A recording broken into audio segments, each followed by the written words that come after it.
guys, welcome back to my channel. நம்ம என்ன பார்க்க போறோம்னா Redmi 9S போட் வந்து அன்பாக்சிங் பண்ண போறோம். வாங்க வீடியோக்குள்ள போய் பார்க்கலாம்.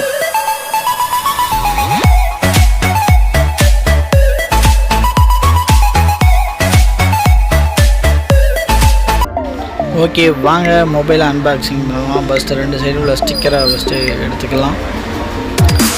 ரெண்டு சைடு உள்ள ஸ்டிக்கரை எடுத்துட்டு அப்படியே ஓபன் பண்ணலாம். Redmi 9S boat mobile.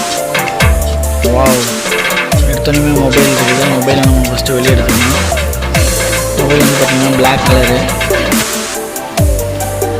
Mobile வேறு லெவலாக இருக்குது, சைனிங்காக இருக்குது. ஓகே, மொபைலை எடுத்து அங்கிட்ட வச்சிடலாம். அடுத்த பாக்ஸில் வேறு என்னென்ன இருக்குது அப்படின்னு பார்க்கலாம். அந்த பாக்ஸை பிரித்து பார்த்தோம்னு சொன்னால் ஒரு சிம் பின் இருக்குது. அந்த இதை ஓப்பன் பண்ணோம்னு சொன்னால் ஒரு கேட்லாக் மாதிரி நம்ம கொடுத்துருக்காங்க. மொபைல் பேக் கேஸ் கொடுக்கல. ஓகே, அடுத்து வேறு என்ன இருக்குது அப்படிங்கிறத பார்க்கலாம். பாக்ஸில் பார்த்தீங்கன்னா டேட்டா கேபிளும் அடாப்ட் பண்ணி கொடுத்துருக்காங்க. ஓகே, இந்த வீடியோ